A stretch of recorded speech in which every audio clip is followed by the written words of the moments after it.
YS షర్మిలను YS Bharati మాయం చేశారా? యాత్ర 2 చిత్రంలో వైఎస్ షర్మిల పాత్ర మాయం అవడానికి కారణం వైఎస్ భారతీయేనా అంటే అవుననే సమాధానం ఇస్తున్నారు కొంతమంది రాజకీయ విశ్లేషకులు. ఇక ఇదే అంశానికి సంబంధించి మనతో మాట్లాడేందుకు ప్రముఖ రాజకీయ విశ్లేషకులు జగదేవ్ గారు మనతో ఉన్నారు. జగదేవ్ గారితో మాట్లాడు. జగదేవ్ గారు నమస్తే. నమస్తే. నమస్తే జగదేవ్ గారు, వైఎస్ షర్మిలను వైఎస్ భారతి మాయం చేశారా? ఈరోజు రిలీజ్ అయినటువంటి యాత్ర 2 చిత్రంలో వైఎస్ షర్మిల పాత్రను మాయం చేసింది వైఎస్ భారతీయేనా? అందుకు కారణం వైఎస్ భారతీయేనా అంటే ఏం చెప్తారు? అంటే ఆమెని పర్టికులర్గా చెప్పలేము, కానీ ఇది వార్తలు అలా వస్తున్నాయి. డైరెక్టర్ ఎవరైనా కానీ తాడేపల్లి స్క్రిప్ట్ అనేది వాస్తవం. తాడేపల్లి క్యాంప్ ఆఫీస్ ఏదైతే ఉందో ఆ స్క్రిప్టే ఇప్పుడు సినిమాలో వర్కౌట్ అవుతుందని. గతంలో ఇప్పుడు ఈయన కొత్త డైరెక్టర్ వీర ఎవరు అన్నారు, మహి రాఘవ వీర. అయితే ఈయనకన్నా మహామహుడు టాప్ 10 ఇండియన్ టాప్ 10 డైరెక్టర్స్లో ఒకరుగా ఉన్న రామ్ గోపాల్ వర్మ గారు తీసిన వ్యూహం సినిమాకే తాడేపల్లి స్క్రిప్ట్ అని అన్నారు అందరు విశ్లేషకులు కదా. అందులో కూడా మనం ఏం చూసాము, ఎక్కడ తల్లి చెల్లి ప్రస్తావన పెద్దగా లేకుండానే సినిమా అంతా ఆద్యంతం ఆ కథానాయకుడు భార్య ఈవిడ క్వశ్చన్లు వేస్తున్నట్టుగానే ఉంటుంది వ్యూహంలో కూడా. అసలు యాక్చువల్గా జగన్మోహన్ రెడ్డి జీవితంలో ఒక కీలకమైనటువంటి పాత్ర పోషించింది వాళ్ళ చెల్లి షర్మిల గారు. ఎందుకంటే జగన్మోహన్ రెడ్డి జైలుకి వెళ్ళిన నేపథ్యంలో పార్టీ బాధ్యతలు భుజాన వేసుకొని ఆవిడ ఎన్నో వేల కిలోమీటర్ల పాదయాత్ర చేసి పార్టీ మనుగడను కాపాడేందుకు ఆవిడ ప్రయత్నం చేసింది. అసలు యాత్ర 2 ఏంటంటే జగన్మోహన్ రెడ్డి జీవితంలో జరిగినటువంటి కొన్ని సన్నివేశాలను సంఘటనలను ఇతివృత్తంగా తీసుకొని తెరకెక్కిన చిత్రమే యాత్ర 2. ఈ నేపథ్యంలో అసలు యాత్ర 2లో షర్మిల గారి క్యారెక్టర్ లేకపోవడం ఏంటి, షర్మిల గారి క్యారెక్టర్ లేపేయించింది భారతీయ గారే అంటూ కూడా చాలా వార్తలు ఇప్పుడు సోషల్ మీడియాలో కూస్తున్నాయి. అవును, అంటే ఎందుకంటే వాస్తవానికి మీరు అన్నది 100% కరెక్ట్. ఎందుకంటే జగన్మోహన్ రెడ్డి గారు అరెస్ట్ అయ్యి 16 నెలలో 18 నెలలు జైల్లో ఉన్నారు. 16 నెలలు జైల్లో ఉన్నప్పుడు అసలు పార్టీ అసలైన ఒక నాయకుడు, ఒక మెయిన్ లీడర్ లేకపోతే సంస్థ అయినా ఒక వ్యవస్థను ఎలా నడుస్తుందండి? నడవదు కదా.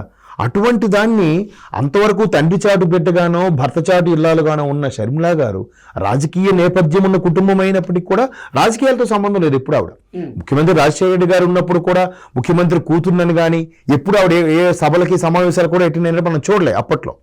సో అటువంటి ఆవిడ ఒక్కసారిగా తండ్రి చనిపోయిన తర్వాత అన్నయ్య జైలుకి వెళ్ళిన తర్వాత మరి ఎవరు ప్రోద్బలంతో తెలీదు, ఏమీ తెలియకపోయినా రాజకీయాల్లోకి వచ్చారు, నలుగురిలో తిరిగారు, మాట్లాడారు, మీరు అన్నట్టు వేల కిలోమీటర్లు పాదయాత్ర చేశారు. అప్పుడు చాలా విమర్శలు ఎదుర్కొన్నారు. ఆవిడ గొంతుకేంటి అలా ఉంది, ఈవిడేంటి రాజకీయాల పనికి వస్తుంది, ఈవిడ వైఎస్ఆర్సీపీని నిలబెట్టేది, ఈవిడ వైఎస్ఆర్సీపీని బతికించేదా అన్న ఏ విమర్శలు చెవికి ఎక్కించుకోకుండా అన్ని తిరిగారు కాబట్టే ఒక మోస్తరుగా ప్రతిపక్ష హోదాలో కూర్చోగలిగిన స్థాయి వచ్చింది జగన్మోహన్ రెడ్డి గారికి 2014లో. అది 100% కరెక్ట్. షర్మిల గారు లేకపోతే మేబీ పార్టీ ఏమయ్యేదో, అంతే కదా. ఇప్పుడు ఆ బాహుబలి సినిమాలో క్లైమాక్స్ చూడండి, ఎక్కడైతే రాజును ముందు కొడతామో మిగతా సైనికులందరూ పారిపోతారు భయపడి. అలాగే నాయకుడు అనేవాడు జైల్లో ఉంటే ఇంకా నెక్స్ట్ ఆప్షన్ ఏంటి? ఉండదు కదా. అటువంటి పార్టీని ఇలా నిలబెట్టగలిగింది కాబట్టి ఆవిడ అప్పుడు నిలబెట్టింది కాబట్టి మళ్ళీ ఇప్పుడు 2019లో వైఎస్ఆర్సీపీ ప్రభుత్వాన్ని ఫామ్ చేసింది కదా. అప్పుడే లేకపోతే ప్రభుత్వం ఇంతవరకు వచ్చేది కాదు కదా. సో అంత కీలకమైన రోల్ని ఇప్పుడు యాత్ర 2లో చూపించాలి కదా. ఏదో నామకి వాస్తు చూపించేస్తే అయిపోద్దా? ఈయన జైలుకి వెళ్ళాడు, ఓకే, ఎంత కష్టపడ్డారు, ఈయన మీద చంద్రబాబు గారే అరెస్ట్ చంద్రబాబు గారు ఎలా అరెస్ట్ చేపిస్తారు? అప్పుడు కాంగ్రెస్ ప్రభుత్వం సెంట్రల్లో కాంగ్రెస్ ఉంది కదా, స్టేట్లో కూడా కాంగ్రెసే కదా ఉంది, కన్యాకుమారి రెడ్డి గారి ప్రభుత్వం కదా ఉంది. చంద్రబాబు గారు ఎలా చేస్తారు?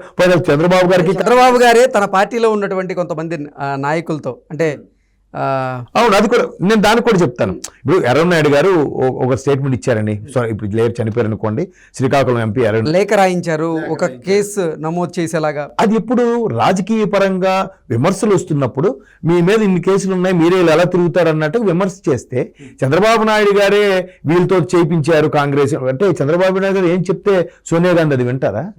చెప్పండి. అలాగే చంద్రబాబు నాయుడు గారు చాలా మంది తెలంగాణలో ఏమన్నారు, చంద్రబాబు నాయుడు గారు తెలంగాణ ఇవ్వడం ఇష్టం లేదు, అందుకే మరి అలాంటప్పుడు సోనియా గాంధీ చెప్పొచ్చు కదా చంద్రబాబు నాయుడు గారు తెలంగాణ ఇవ్వద్దని. మరి ప్రకటించారు కదా సోనియా గాంధీ గారు తెలంగాణ. అంటే ఈ చంద్రబాబు గారు చెప్పినట్టే ఇప్పుడు కూడా ఏమంటున్నారు, చంద్రబాబు గారు చెప్పిన స్క్రిప్టే షర్మిల గారు చదువుతున్నారు కూడా అంటున్నారు కొంతమంది. దీంట్లో వాస్తవం ఏముందంటారు? సెంట్రల్లోనే లేదు, స్టేట్లోనే లేదు.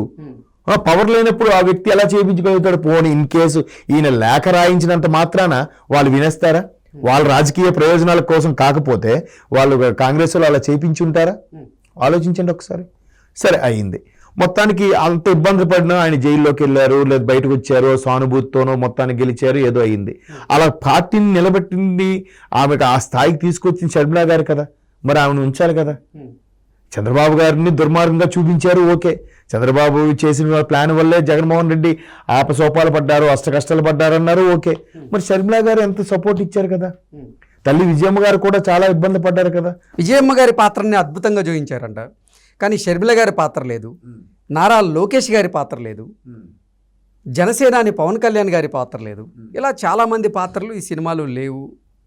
అసలు షర్మిల గారి పాత్ర లేపేయడానికి కారణమైతే వైఎస్ భారతిరెడ్డి గారు అంటూ కూడా కొన్ని వార్తలు ఇప్పుడు బలంగా వినపడుతున్నాయి. అయితే ఇప్పుడు వ్యూహంలో కూడా మ్యాక్సిమం అక్కడ రామ్ గోపాల్ తీసిన వ్యూహంలో అంటే దీనికి ఎందుకు కంపేర్ చేస్తుంటే అక్కడ కూడా ఆ సినిమాలో భారతి గారి క్యారెక్టర్ బాగా హైలైట్ చేసి చూపించారు. ఇక్కడ అంతా తోడ్పాటునిచ్చింది, కష్టపడింది షర్మిలా గారు అయితే భారతి గారిని క్యారెక్టర్ ఇచ్చారు.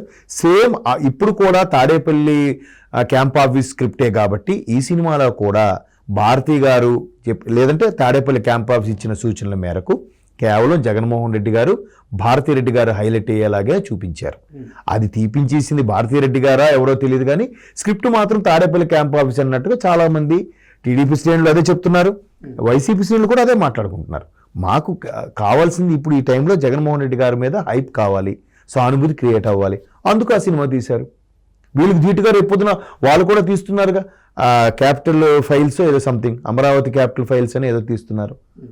దాని మీద కూడా వాళ్ళు వీళ్ళకి యాంటీగా తీస్తారు. ఆల్రెడీ అది కూడా ట్రైలర్ వచ్చింది, ఫైల్స్ సంథింగ్. మరి వాళ్ళు వీళ్ళకి ఫేవర్గా వీళ్ళకి యాంటీగా చూపిస్తారు. ఇక్కడ ఏంటంటే కేవలం మొన్న మీరు సంక్రాంతి సంబరాలు కూడా చూస్తే వాళ్ళ కోసం సెట్ వేశారు. జగన్మోహన్ రెడ్డి గారు భారతిరెడ్డి గారు సెంటర్ ఆఫ్ అట్రాక్షన్ టోటల్ కార్యక్రమం అంతటికి కూడా. ఇంకే మంత్రులు ఇంకెవరు కూడా కాదు, భారతి గారు జగన్మోహన్ రెడ్డి గారు. సో భారతిరెడ్డి గారి స్క్రిప్ట్లో భాగమేమో.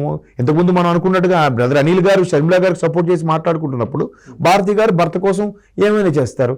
ఆవిడ జగన్మోహన్ రెడ్డి గారి హైప్ కోసం కేవలం ఈ సీన్లు ఇతనే హైలైట్ అవ్వాలంటే పక్కన పాత్ర తీసేయాలి. పక్కన ఇప్పుడు ఇద్దరు హీరోలు పెట్టినప్పుడు ఒకరికే హైలైట్ చేస్తారంటే ఇది తక్కువ చేస్తేనే కదా, లేదా ఆ పాత్రను పూర్తిగా తీసేస్తే అప్పుడు ఒకడే హైలైట్ అవుతాడు కదా.